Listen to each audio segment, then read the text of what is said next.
But Muhammad's kicks have led the dance, as has his pressure. God put me in that type of shape at that right time for that right call to make this choice. Belal! Remember the name Muhammad!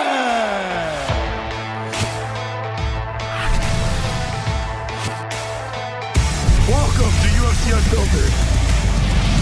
Please tell me that's on video. I've never been happier. I'm made for a fucking podcast. That's dangerous. Listen to me, we're at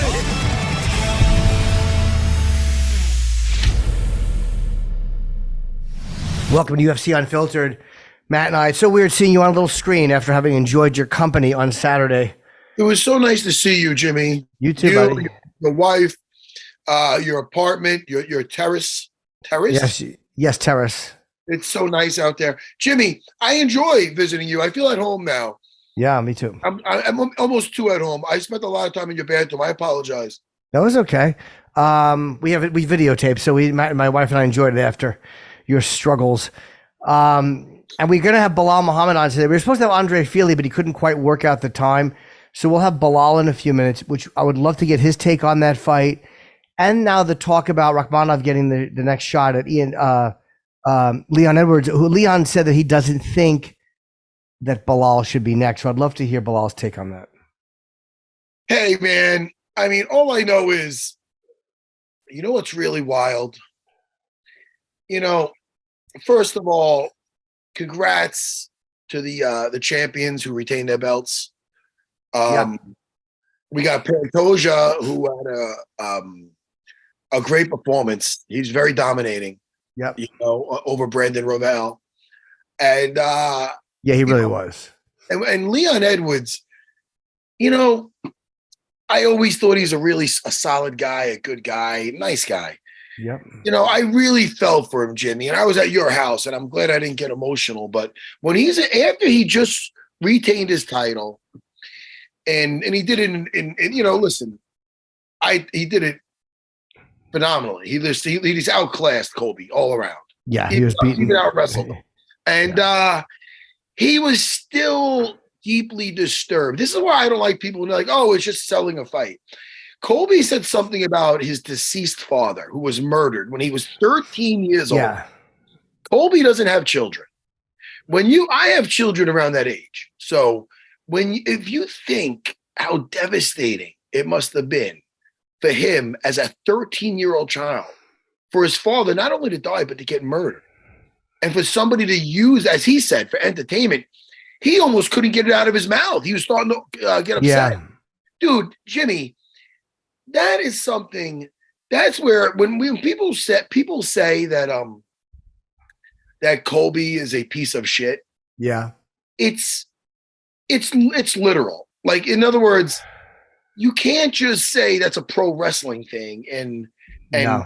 Because you know what, man, that's going to follow him around for the rest of his life. He's going to be known as just a dirtbag. And his best years look like they're behind him. He is 35 years old. And I know you're going to point out what you always point out. Sure, what you did when you were 35. I know. I don't want to talk about it. Sure. Putting Frank Trigg unconscious. Easily. Easily. And I knew I looked pretty much like a spring chicken. The point is, you did. A year later, I retired. How about that? Sure. After my title fight. When it's time, it's time. Colby looked awful. He looked terrible. Looked slow. The only time he had any bit of success is when Leon actually gave it to him on a platter by trying to match him in the wrestling, and then he could lose a scramble. Which was, I thought, a mistake by Leon. I thought that was where he allowed emotion to interfere with what he was doing. Or just a technical mistake, because he looked sound. He didn't get up. He didn't look emotionally. He's such a professional that he didn't let that creep back in until it was over. Well, he did admit that he wanted to outdo him at that. And it was like when Kevin Holland didn't stay on the ground, he allowed something outside the moment to interfere with his decision making. And it does happen, I'm sure, even to the best of them. And luckily it didn't hurt Leon, but I didn't like that he did that because I felt that could have hurt him, although it didn't. It's the only success that Colby had. Sure. And, you know, Leon just looked great. He walked out of there, looks like without a scratch. Colby's legs were messed up. He got just outclassed. And again, he looked slow. He looked old. He did. Dana said it. Yeah. I felt, even when I was watching it with you, I was telling you, dude, he looked soft. He didn't look like the relentless. Listen, I always said the guy was a dick, but he was a good fighter. Now he's just a dick. Now his fighting skills are starting to diminish. And I know you don't like Conor either. And Conor has said some things I know a lot of people didn't like. But one thing you have to give to him is when he loses a fight, he says, he was the better man tonight. He got me. Good fight. He got me. Like, Conor doesn't fucking snivel and blame judges, or he kind of just owns that he lost. I mean, he not said the last things fight, not the last fight, but yeah. But that was a broken leg, though. I mean, like he when a guy gets him, he says he'd missed the guy got him, and I've always liked Conor when he lost. Like I've always liked the way he handled his losses, because at least he's handling it like a guy I respect when they lose. How did Colby handle it? I mean, it was really embarrassing. Like it wasn't even angering; it's embarrassing. Like he's doing the like thing on his waist, and it's almost like, Colby, you don't believe this. Yeah. Like it seems fake. Like, it's fake. He ruined his life. His life is what is he going to do after this? What? That guy's opening a school? What is that guy doing? Did he make enough money just to go off to the sunset? I don't know. Maybe not. But he is just known, and it's so universal. It's so universal. That's what I like about it. Yeah. You got Patty Pimflet, you got all these other gentlemen from all over the different parts of the world agreeing that he's a piece of shit for what he said about Leon's dad. Yeah, and you get guys like Chael Sonnen, right? Like Colby, you could tell wants to be Chael, who was such a master at it. And he'd say, yeah, have your wife bake my food medium rare. Like he walked the line, but he never said anything that fucking horrible. And he was funny, and he was charismatic. Like everyone liked Chael. You couldn't not like him even when he was being a bad guy. No, yeah. Well, Chael, he did it with some class. You know, he's funny. He's funny. He's funny, cat, Chael. He did some funny stuff. But, and again, the other guy's not witty at all. He has these lines made up, and he just tries to be offensive. And I'd like to tell him, like, you could tell Trump was even uncomfortable with his speech at the end. Like, Trump was smiling, but it's like, I hate to tell Colby, but Trump likes guys who win. It's true. Trump doesn't like someone who loses 3 shots in a row. I'm sure Trump likes him, but it's funny. I could see on Trump's face that he was smiling politely, but he looked a little uncomfortable because there was no grace in it. There was no grace in it whatsoever. You know what's great about this? And, I like success for everybody, except for this guy, because he's a dirt. So it's really great knowing that he will never be a champion in the UFC. No, he won't be. You're right. He will never be a champion. And we should bring in Belal. I'm sorry to interrupt you, Matt. Belal is in the way. He just jumped in, and he calls out Wonder Boy, who's like, we love Wonder Boy, but he is 41 years old. And he calls out a guy like who's just coming off a tough fight. Like, that's fine, but to act like Wonder Boy's a dick, everyone likes him. Yeah. And he says stuff about Wonder Boy. Why would Wonder Boy even want to deal with that? Yeah, he doesn't have to. He doesn't have to deal with that. No.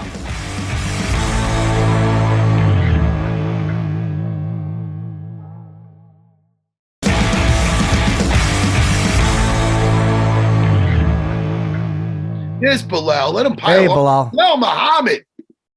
Hey, what's up, guys? How you doing, sir? Good to see you. Good. How you guys doing? Good to see you guys, man. It's always good seeing you guys. Jimmy's been doing so much jujitsu. He's eyeing that collar right now. That is a very nice collar that I'm sure I would miss the choke on, but it's still I'm not that good at jiu-jitsu, but I do love it. Hey, Belal, I of course know that you must have enjoyed on some level what happened. What did you feel about Colby getting the shot, because he was the last, I think, backup for Usman Edwards? And what did you think of the performance and the ring rust and all that stuff? Honestly, I don't even think it was ring rust. I just think Colby sucks. Like, Colby's not good. The guys he's beaten were all on their way out, kind of. They're all, no disrespect to any of those guys, but most of them were 3-fight, 4-fight losing streaks at the time that they gave it to Colby. So Colby definitely didn't earn a spot. And he showed it this time when you're going against a high-level guy in Leon Edwards. He literally looked like an amateur out there. His striking looked terrible. His wrestling didn't even look good. The only time he was able to get takedowns was when 4th and 5th round, and Leon got tired. And that's always been his issue too. But yeah, I knew from the beginning that Colby wasn't good. And I always said it, that Colby's the easiest fight in the division. So if I was able to ever fight him, I would have embarrassed him. But he honestly embarrassed himself. He did look like shit. He looked like shit. He could not. Usually he gets guys on their heels, uses the striking to set up the takedowns and just be relentless. Again, it could be versus, like you said, guys more on their way out. But yeah, I mean, he wasn't going forward at all. He looked like a deer in headlights. He was just getting outstruck, out. It was just really one-sided, except for the times that Leon made the mistake of initiating some grappling, you know? Yeah, I think Leon did a good job of putting him on his heels right away. Like you said, Colby's so good at pushing you backwards and pushing you to the fence, but he doesn't have any power to make Leon fear anything of backing up. So Leon was like, all right, well, throw your punches at me. I'm going to counter off you because Colby doesn't have anything to, like, when Usman did it, Usman has power. So you're like, all right, I got to respect his punches. You didn't have to respect anything with Colby. He was afraid. Colby was afraid to throw of just being countered. It was wild. Yeah. You know what's really great? I was just telling Jimmy. Now, the fact that he's 35 and he had this performance, even Dana saying he looked old, he looked slow. I'm going, listen, he'll never be a UFC champion. He will never be a UFC champion. If this is all an act, he sold his soul for what? For what? Unless he's just genuinely a piece of shit. I mean, I think he genuinely is, right? When you talk about a guy's father and something like that, like that's not an act. That's something inside of you that's just pathetic. And people could say, "Oh, when you meet him in person, he's nice." I'm like, bro, no. To go that low, you're just a dirty person. I'm so happy that you're 0-3 in title fights. Like you'll never be on that throne. You could say, "Oh, I was the bad guy, heel, yada yada yada," but at the end of the day, you're never gonna have that C next to your name. He did get 3 shots at it. And it's not, even more that, or just as much for me as the stuff he says before, which I don't care as much about, is the way he handles a loss. Like we were just talking about, like when guys lose a fight, to just always blame the judges or always blame, like to not know that you clearly lost that fight. Like he clearly lost that fight badly. I think 4-1. Not even 3-2. And he thinks he won 3, 4, and 5. It's just, he's either mentally ill or just can't admit that he's lost the fight. I don't understand what's going on with him. Yeah, I don't think he's smart. Like he seems like a very stupid person. And yeah, I'm watching this fight and I'm like, at what point are you gonna go balls to the wall? Because I was like, dude, you just lost 4 rounds. At some point you have to be like, all right, I need to get a finish here. I need to go something. I don't even know. I'm wondering what his corner said to him in between rounds. I wonder if they're giving him like false information. Like, hey, you're looking good out there, man. Just keep backing up and running away and getting punched in the face because we got this fight in the books. But yeah, it just was a all around terrible performance. And honestly, for Leon, it was like, at what point do you put your foot on the gas and be like, all right, well, he took me down twice and I'd gotten up so easy that there's nothing to fear here. So now I could go for the kill because there's nothing coming back from Colby's end. Like he's not going to rock you with a punch. He's taking you down. That was the only thing that you could be afraid of, but you pop right back up. So at what point do you make him pay for the words that he said about you and about your family and go, all right, now I'm going to make this guy really feel pain? I bet if Leon could redo that 5th round, he would. I'll bet you I think like he admitted at the end that he kind of wanted to beat him in his own game in a way. Like there had to be something satisfying about that or feeling like he could humiliate him by out wrestling him. But I felt tactically that could have wound up bad because Colby is a decent wrestler. I mean, that's definitely not what he should have been doing with Colby. And I think that was his emotion. I think that was him working through that emotion of I'm going to beat this fuck at his own game. And I wish he didn't do that. Yeah, I mean, I wish he didn't do it. So I wish he broke his jaw. Like Colby deserved to have his jaw broken or his nose broken or another chipped tooth somewhere in there. But yeah, I mean, I think to me, honestly, Leon didn't look great that fight. I think Colby just sucks. But like Leon could have did a lot more with that in that fight to, prove himself and cement himself as a pound for pound person king. Now, what's the problem now? What do you think is the problem with them making you versus Leon now? Do you think it is that you guys you fought and it was so anticlimactic because of the eye poke? Was that eye poke the first or second round? That was right at the beginning of the second round. Yeah. Okay. And the first round, well, how would you judge the first round? Tell Literally, me. I just posted a video. Like no bias. no bias. I posted a video of it, and I was like, bro, it was a 10-9 first round from all three judges. People will sit there and say, oh, it was dominant, this, and this. But I'm like, I took that fight on 3 weeks' notice. My main head coach got COVID the week of, so he wasn't in my corner. We had a new corner. And literally, it was a 10-9 round, and there's 4 other rounds to be judged. And I'm a 5-round fighter, so people could make all the excuses they want and say what they want. Secondly, I'm the one who got eye poked. I didn't poke him in the eye. I didn't commit the foul. He's the one who committed the foul. So as a man, out of respect, all right, I'm going to give him a shot back. There's unfinished business there. And for me, it's like I've beaten 5 top 10 fighters after that. 4 of those top 10 fighters were top 5 fighters, and I dominated them. I dominated Gilbert Burns on 3 weeks' notice. I haven't lost in 5 years. There's nobody that should be ahead of me for this title fight. There's nothing that should be said. Even when I took that Gilbert Burns fight, they said, if you win, you're the #1 contender. That's it. There's nothing else. You could sit there. There's only one other guy in the division that should be up there, and that's Shavkat. But he just beat Wonder Boy, and I dominated Wonder Boy before him 2 years ago. And after Wonder Boy, I beat 2 other top 5 guys. So no disrespect to him. He's an amazing fighter. Let me and Leon fight. I'll give him the next shot. I'm not going to be that champion that sits out and calls for Conor McGregor or somebody like that. I want to fight the best guys in the world. Like I bled, I sweat, I cried, everything I needed to do to get to this point, and I did everything right. So I deserved the shot, and I earned the shot. It's not given to me. There's no privilege here. I'm on a 9-fight winning streak. What else do I need to do? Have you only lost once since 2016? I think. It's crazy how many good fighters you have beaten. And if you want to look purely at numbers, Shavkat beat Wonder Boy. Number 5 beat number 6. And again, it is Stephen Thompson, but he beat the guy who's one lower than him. I definitely think you deserve it next. And maybe is he going to get surgery on his ankle? Yeah. Yeah, I mean, he's getting ankle surgery as well. So let him get his rest and let the division keep moving. But Leon's a guy that usually sits out a lot. Even with Leon, with his excuses, I think that Leon understands that I did take that fight on 3 weeks' notice. He knows that I was a shell of the guy that I am now. I'm a whole different person. I've grown so much since that fight. I've only gotten better and better. So the excuses he's making, like, oh, well, he hasn't earned it yet. Why is he going to skip the line? How am I skipping the line, you moron? I've literally beaten 9 guys. And for a guy like him who's had to take the long road himself to get his title shot, right? He had to go. They weren't giving his shot, and he was like, oh, let me get my shot. When I'm a champion, I'm going to do this, I'm going to do that. So he's doing the same exact thing that these other guys did. Yeah, who does he want? Did he say who he wants? Or could this just be something he's doing to jockey for negotiating position, or just to kind of build something for the fight? Is there a person that you think that he wants, or that he indicated he wants?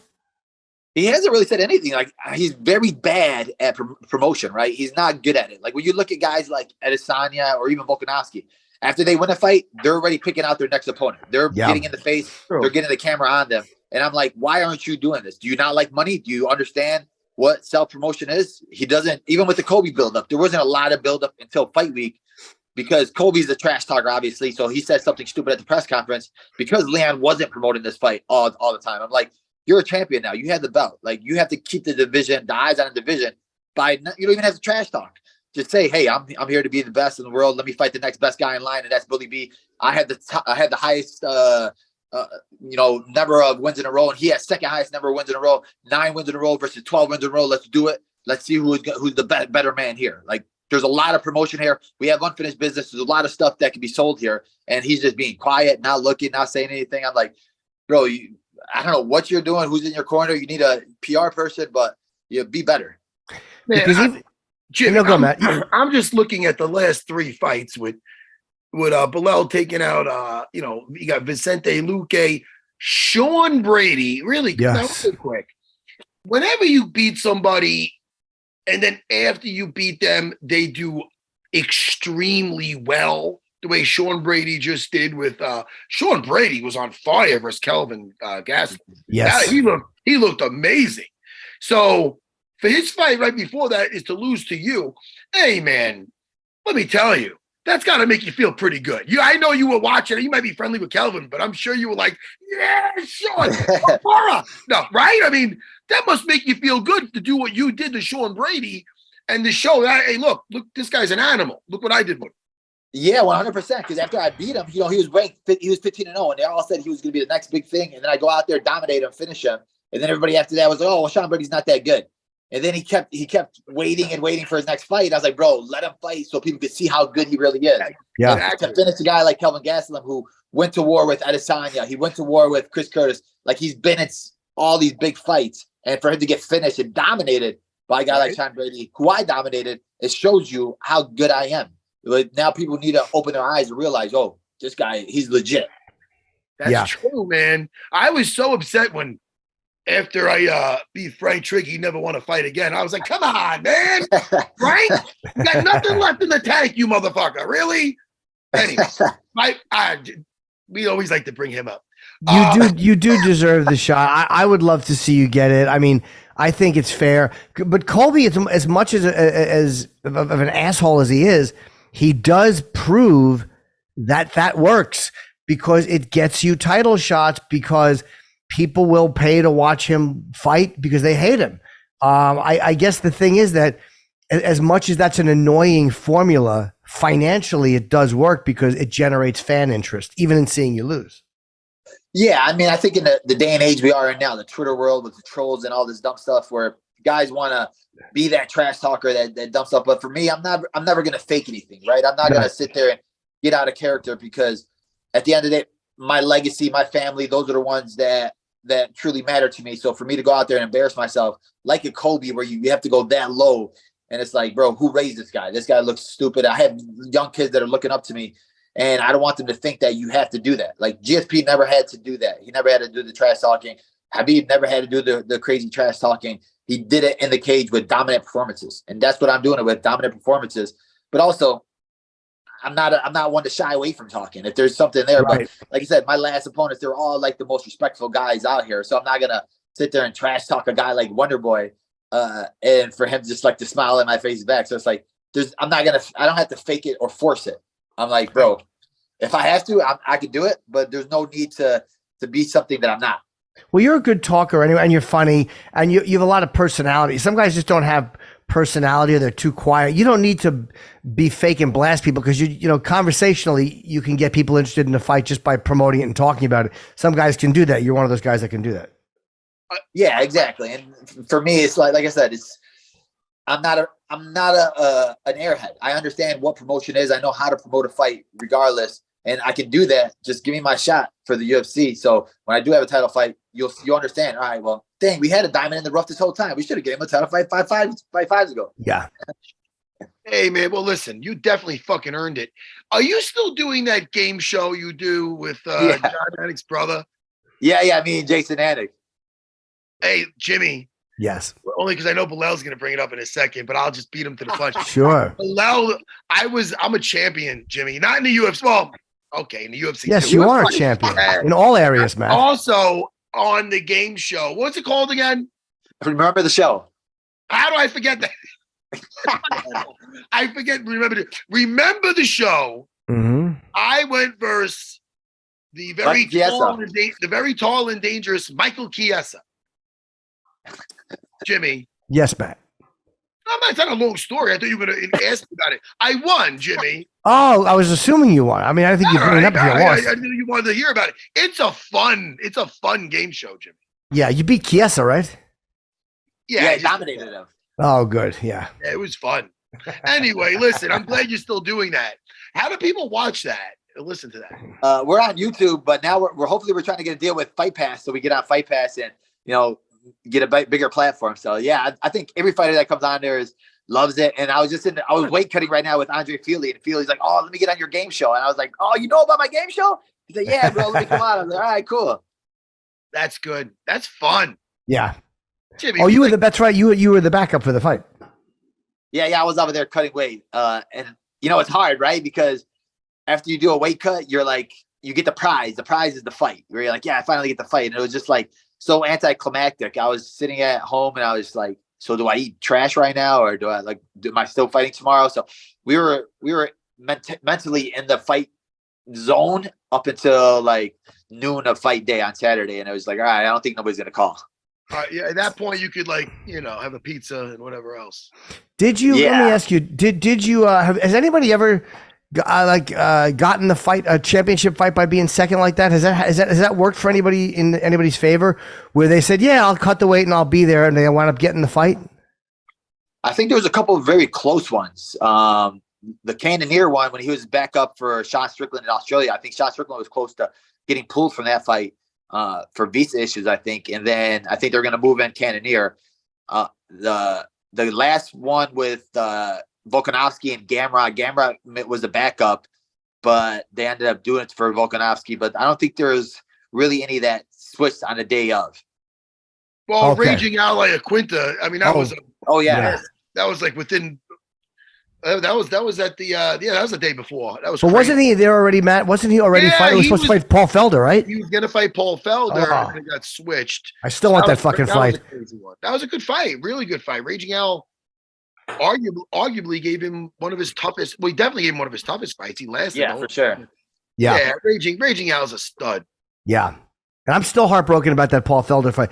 Paul Felder, Ally Aquinta is a fight that I really, really wanted to see. And it was very rarely in the UFC do they come close and not get it for you. Like they always seem to find a way to match it up. But that one felt like, fuck, that was just one that almost won't happen. Paul's talking about coming back. Oh, is he really? Yeah, Paul's training again. He's starting to hit pads again. And he's like, yeah, maybe I want one more. Gets a big name. Yeah, Ally Aquinta, Paul, would be a fun fight to come back for both guys. Oh, that'd be a good fight. That would be a good fight. I'll talk to Al. I know he's killing it in his real estate, but I'll talk to him. I acquit the real estate in Wantor, New York. I give him a plug. Hey, listen, I'll definitely ask him about that. But let me ask you guys about Tony Ferguson and Patty. What do you think? One, about the fight, and two, what do you think is going to happen here for Tony? Man, honestly, he looked old. I think he looked like he should have retired after that Nate Diaz fight. He just looked very old and slow in there. And this one, I think he's trying to reach and trying to change something up, right? Let me get David Goggins. Maybe that'll fix something. But it's like he's not a MMA guy. He's not a coach. Like it was never about working hard for you. It was about skills. And I think Father Time is undefeated. At some point, you have to realize, all right, well, I don't belong in here. For Patty, he had a year off. He looked pretty good, right? His striking looked better. He looked like he gassed a little bit in the third round, but it's still a great name to have on your resume. To have a guy like Tony Ferguson on your resume, it doesn't matter how old he is. It's like, all right, I had Tony Ferguson on my resume. That's a huge name for me, and let's move up from here. I would just be scared of what's next for Tony. Like, I'd like him to have something he's passionate about, because he looks like listen, all of us that fight in the cage or fought in the cage might have some issues. Belal, I'm not judging you. I know I'm fucking not normal. But but my point is, what's next? If you have to have something that, like, I think some guys need this to keep them out of trouble. And I don't think he's a party guy. I just think he's got to exercise some demons that they might not be fucking exercised yet. I think that he needs this outlet. I wonder what would be next for Tony. He'd be a good motivational person, because when you listen to him talk, he believes in himself. He's so unorthodox. He's not afraid to take chances. He doesn't think he's fucking afraid of anything.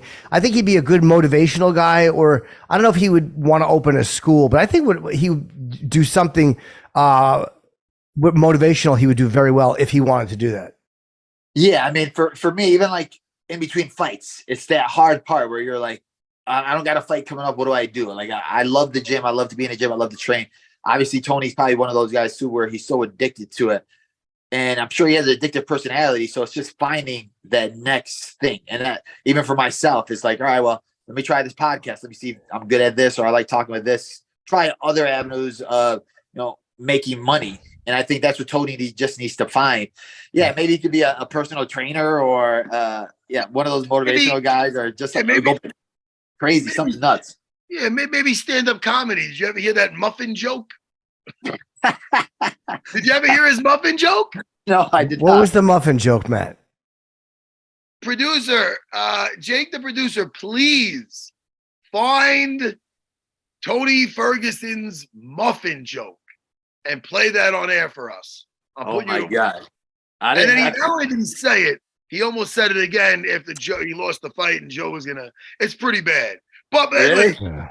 Oh no, you can't unhear it once you hear it. I heard it. Didn't he tell it on our show? I don't remember it. Yes, I believe he did. I think I asked him about it. Yeah. Well, if you do remember it, it's not memorable. I don't remember the muffin I don't joke. remember exactly, but I remember the part when I go. I'm not saying I'm doing a cringy face. You're a little uncomfortable. I just wanted to put the lampshade on and shut the light off. Listen, I don't know what's next from Belal. After you capture the belt and defend it many times, let's say many, many moons from now, what do you see yourself doing after your fighting career is done? Honestly, I really like the analyst work. I like the desk work that I've been doing with ESPN. I could end up being a personality like a Cormier or something, commentating. I commentate Anthony Pettis' show on Fight Pass. I really like it. I'm getting better at it. I want to just continue growing with that. That could be fun. Yes, you're good at that too. You wonder what Paul Felder's thinking. Like, you have a great desk job. Like, you're doing commentary. Maybe he's just just watching everybody do it every week might be hard. Yeah, you get that little itch, and you can just tell Paul's so competitive. That's why he got into the Ironman stuff. But I think his hip started hurting, or he hurt his hip really bad because of all the running he's been doing. So now he's like, oh, I can't do that anymore. So let me just go back to fighting. Because he was never a guy that retired because he was getting beat up. He was still at the top of his game, honestly. He was still very good, and there's still a lot of big fights out there for him. I think he only retired just because he was so close to the title fight. Then he lost the split decision to Hooker, and it was like deflating for him. And how old is Paul Felder? He's 36, maybe?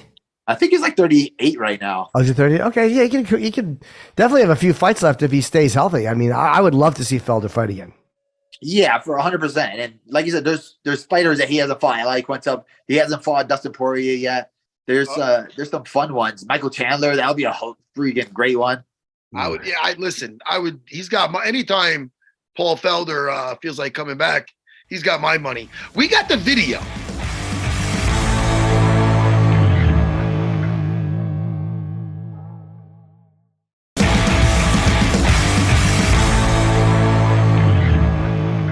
We got the video in case Tony Ferguson wants to go into stand-up comedy. Let's hear it. Let's hear it. So there's these two muffins, right? They're sitting in the oven. One muffin looks at the other muffin and says, holy it's hot in here. The other muffin says, holy talking muffin.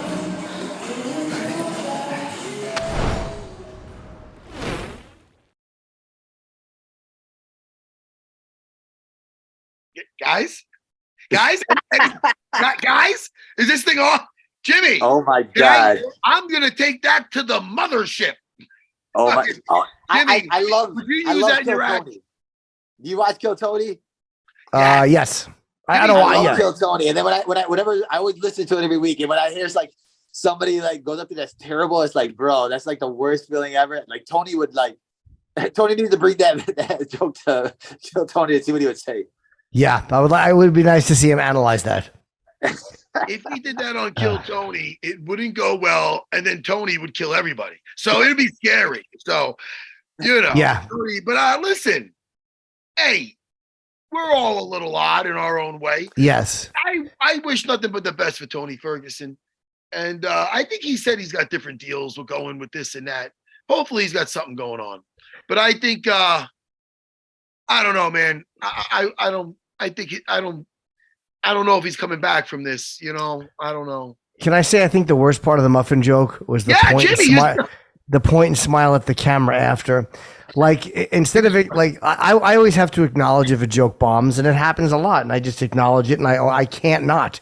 So when the muffin, he finished the muffin joke, he pointed and smiled at the camera like we're all on the same page. But he should have probably just went, I apologize. He should have apologized.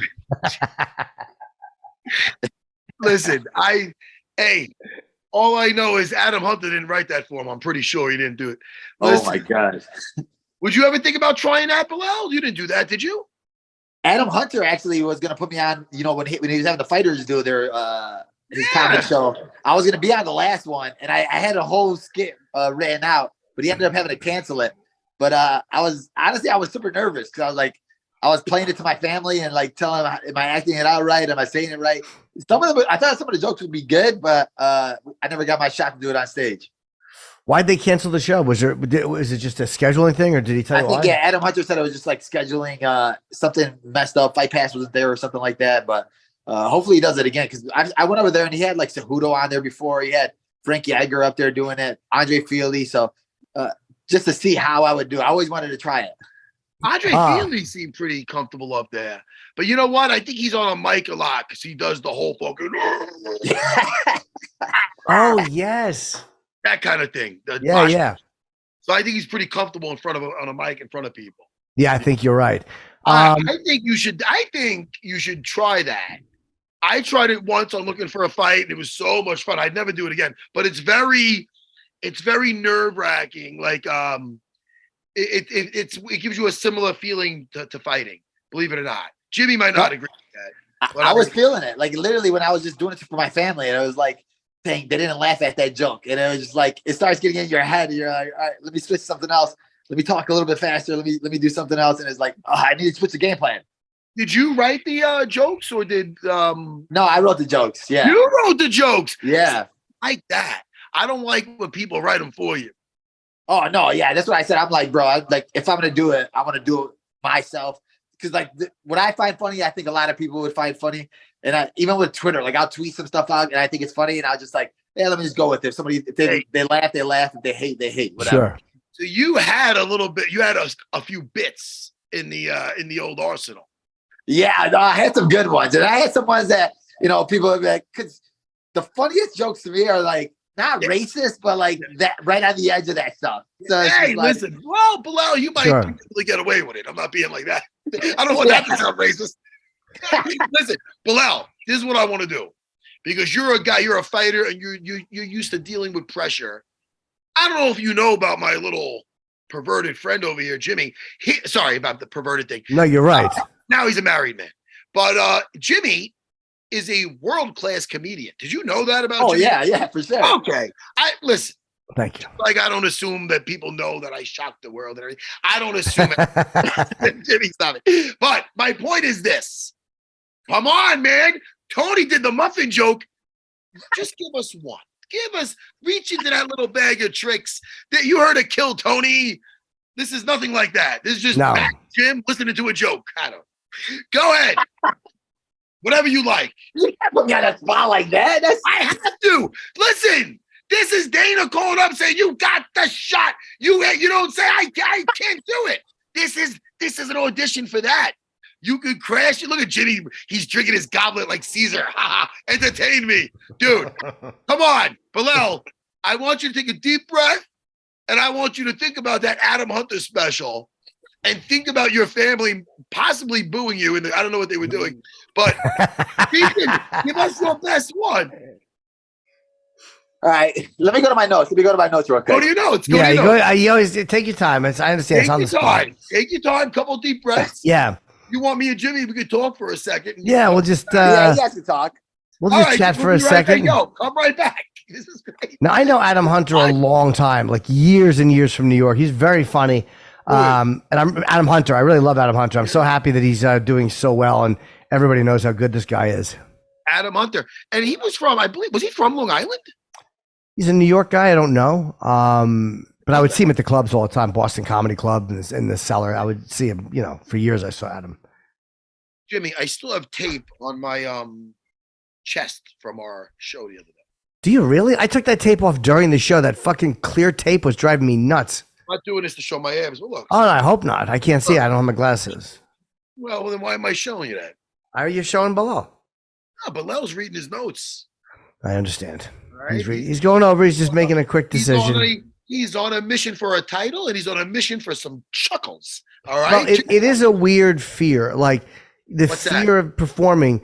It's a fear of embarrassment. Like it's such an odd thing that we as human beings, it's ingrained in us to be afraid to be embarrassed. I don't know why, but it's funny. For me, that's the scarier part. Like getting hurt scares me about fighting, but it's more the fear that I'm just going to embarrass myself more than even getting punched. It's just the idea of the humiliation. Listen to me. If you took a fight, and even if it's on a very amateur level, you did a jiu-jitsu match and you talked about it, even though I am a professional at the highest level, yes, and I achieved what, very few have. Some would say is impossible, yes. Yes, they said that to me when I was trying to achieve it. I I would still listen to you and be like, wow, that's your experience. So in the comedy game, you know, I'm no stand-up comedian. You're I'm just a silly fellow that used to fight in the cage. So for me, to be at the Laugh Factory in front of Adam Hunter, Brian Kalin, David Spade. I don't know. I said that twice. Yeah, you did. Dana White, Dean Thomas. All right, the list is starting to drop off. Sure. The point is, Hagen Machado was there. To me, that's a big deal. Yeah. I came to see Serra do comedy. But the point is this, Jimmy. In a situation like that, you either sink or you swim. I was like a dolphin on that stage. Jimmy. You were swimming, yes. I was like a shark. I was up there. I had one bit in me. And let me tell you something. I hit it, maybe not out of the park, but I got to the third base. It was a very good set. It was, and know what it was? 100% came from this noodle right here. So I was proud of it. If you're looking, you say, Matt, you're not going to say it like that, but if people are interested in seeing, they're not going to say, Jimmy, stop it. Yeah. Well, hold on, get to your notes 1 second. Yeah. If they want to see my stand-up comedy, I'm done with it. I retired. That was my one. It's on the LA episode of Dana White looking for a fight. It's a very tongue-tied today. And the episode where we're at the donut shop, you see me and Dana. All right, back to Belal Muhammad. Yeah, I couldn't tell if Belal was listening or looking through his notes. It's hard to tell. But Sorry, one second. Oh, we're almost there. Okay, take your time. There's no rush. Listen, I know. Just give us the thumbs up when you're ready. No rush. Yeah, we don't feel rushed. Go back to me talking about me. Matt, now if somebody wanted to see your stand-up comedy debut, where could they see it? Well, let's talk about your episode. Don't you have something on Netflix? What do you have? I have a stand-up special and I was on the Degenerates season 2. That's on Netflix. Both stand-up, yeah. What is your stand-up special called? Mouthful of Shame. Wow. Is that right? Yeah. Embarrassed by what goes into my mouth and what comes out of it. Yeah. Yes. Jimmy, Yes, I sir. want to watch your special now. And then after that, I'm going to put in YouTube.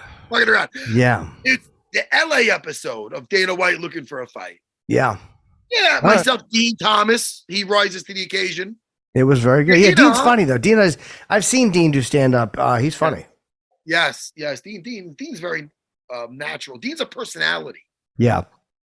Belal's going to give us a thumbs up anytime he's ready. No rush. He's peeking. No He's looking. rush. Listen, He's you're just looking. like, this is the equivalent of that Alaquinta fight versus Habib. He has less notice than that. I literally put him on the spot. And he's looking through his notes and he's going, yes, but that's long. Or wait, I'm going to fix that. Yes. Just like fighting. Yep. It's timing. Sure. We know Belal's got the balls. The guy fights in a cage versus the deadliest guys on the planet. We know he's got the nuts. We know he has the courage.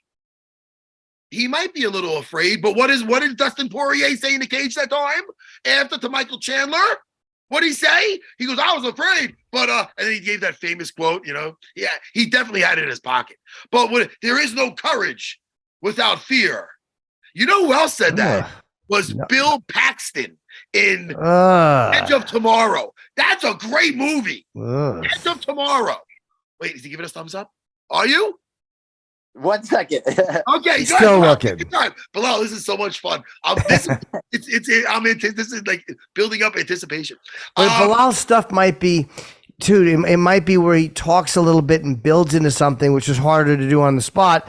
And some of it might be like, so I remember the first time, like it might not just be set up punchline. Listen, Jimmy. Yeah. What you doing? This is like me getting you into a first tournament and going, well, he's just going to try his best.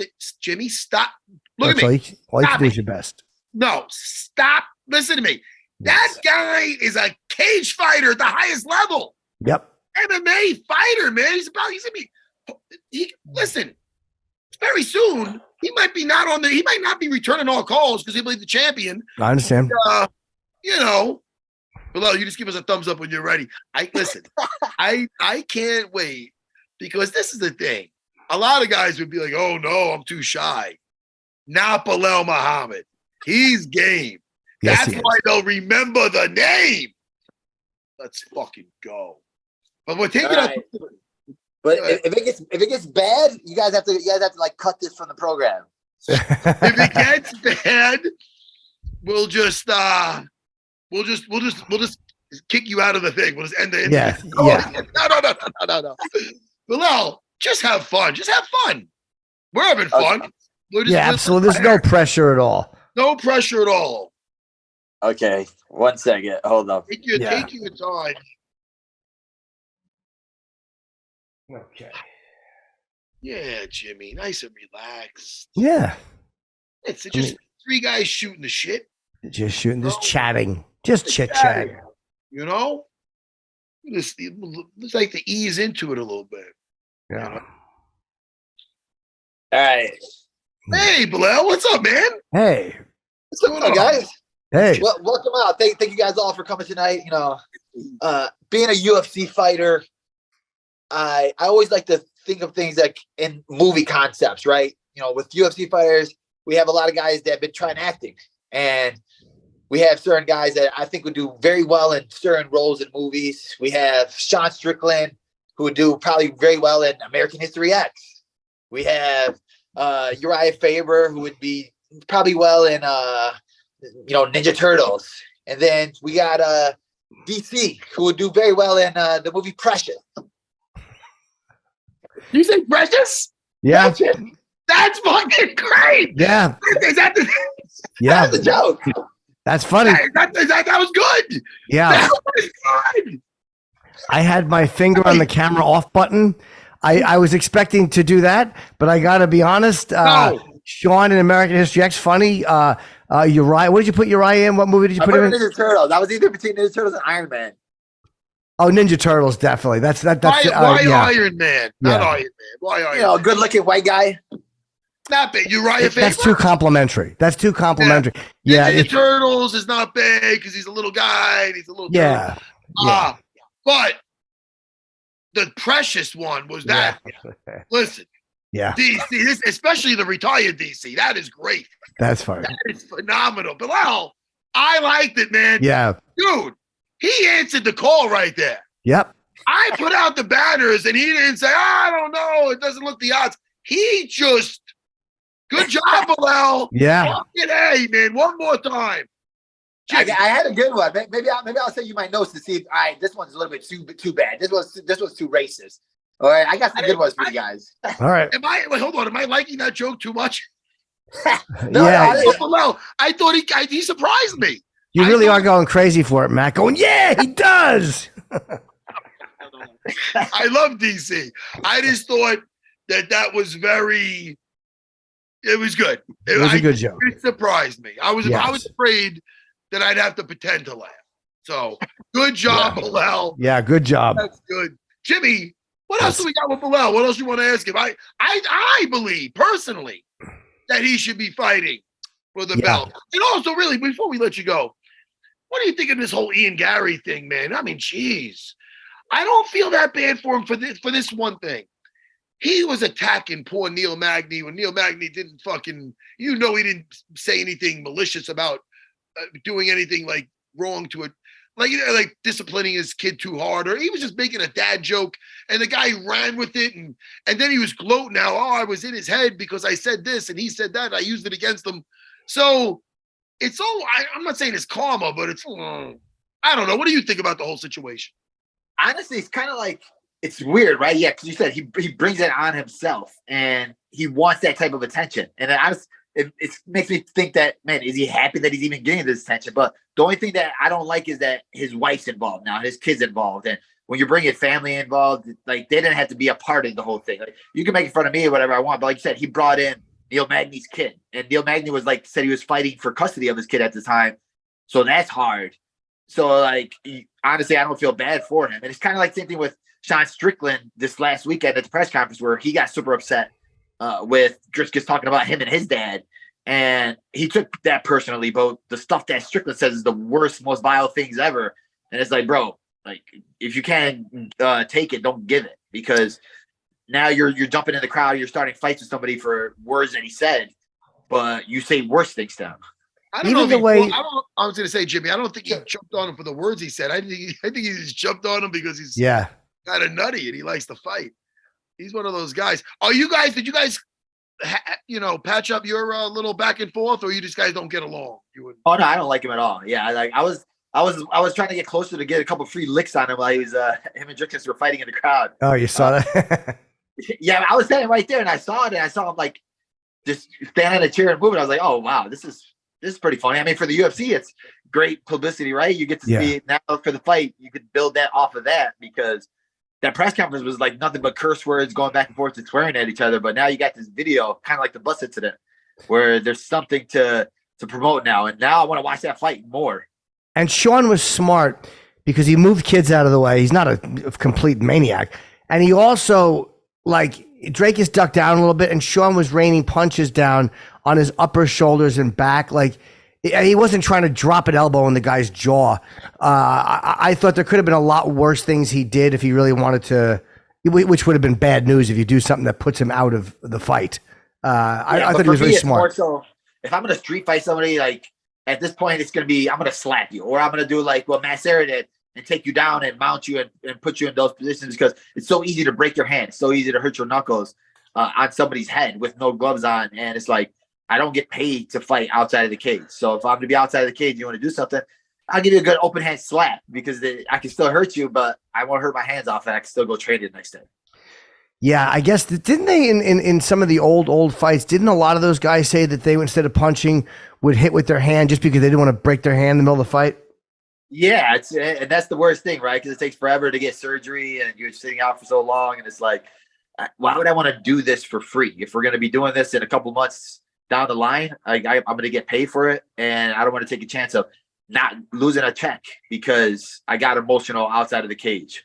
Yeah, that's true, man. It's not worth it. And back to the palm strikes really quick. A shout out to Boss Rutan, the legend. Yep. He was fighting something called Pancrase over in Japan.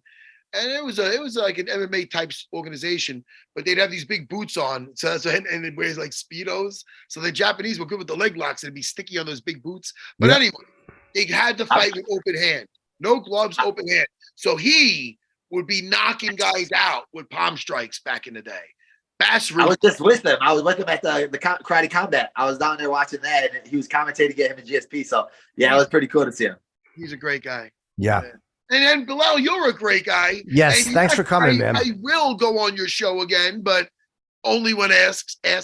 And, I like to defend the belts. I didn't get a belt, but I had to win. My brother, I appreciate you. We'll get a belt. We're going to get a belt. We're a champions tournament bracket. So, yeah, you'll be getting a call from us. Definitely. Jimmy, you should go on that show too. I'm not a fighter. Oh, you don't need to be a fighter. It's about trivia. Oh, okay. Well, if you want to reach out to me, if you want me to, I don't want to put you on the spot. If you feel No, you're not putting me on the spot. You put me on the spot with a joke. Like, to have a guest like you on my show is not putting me on the spot. It's putting you on the spot. All right, I suck at trivia too, but I'll be happy to. What's a typical trivia question? I'm not very good at trivia. A lot of it's just pictures. So we do a lot of like, all right, two fighters had a baby. How would they look? And then I'll make like a filtered picture of it. So it's cool like that. Or just like normal fighter nicknames. There's nothing crazy. It's very simple. Okay. And by Jimmy's answer, I guess I should apologize for putting you on the spot about me going on your show. Thanks, Jimmy. Make me look like an asshole. I mean, poor Belal, what's he going to say? You should have us on. We'll show you. And all right. We have fun. I would love you guys on there. Belal knows we have fun. Belal, anything else you want to promote, buddy? No, man. I appreciate both of you guys, man. Thank you guys for having me on, because there's a lot of guys out here that aren't pushing my narrative that I deserve this title fight. So anytime anybody has on the same frame as me, you guys understand what it is. You're an OG of the game, and you understand how hard it is to be in this game, have a 10-fight winning streak. So thank you. Appreciate you. And hopefully the world keeps pushing my name. Yep. Yeah. Hopefully you're next, Belal. And we'll talk to you again. If you get the shot, we'll get you right before you fight. And I definitely think you deserve it. So hopefully within a few months, we'll hear something. Thank you, guys. Okay, pal. Take care. Be good. Peace. Take care, man. Yeah, and he raised a good point too, Matt. Leon did go the long route. Like, we talked about Leon Edwards for a few years. We were fucking yelling about Leon Edwards. Where's his shot? So, hey, I hope he gets it. He answered the call, man. He's fun. Yeah. I love Belal. He played along. Yep, he's great. That took some guts, Jimmy. Yep. I want to promote, Matt, Wednesday night, Fat Black Pussycat. It's been selling out every week. And if you want to see what I'm up to in my personal life, my wife and I have a YouTube channel, which is actually a lot of fun, just doing dumb videos because I get a lot of questions about my marriage. So if you want to watch Nikki and Jim NYC on YouTube, and my tour is starting in February. Tickets on sale for New Jersey, Connecticut, Texas, Oklahoma City, California. Go to jimnorton.com. Oh, Jimmy, you're doing so well for yourself. Well, it's a bunch of things. Hopefully I don't starve. You're doing great. Jimmy, I will be talking to you in a couple of days, my friend. Yes, buddy. I'll talk to you soon. Thank you, the great Belal Muhammad. And Matt, I'll talk to you soon. I would love to get Leon Edwards on the show if we could. Let's get Leon on. We love Leon. All right, buddy. All right. Bye, buddy. See you, Matt. Bye, everyone.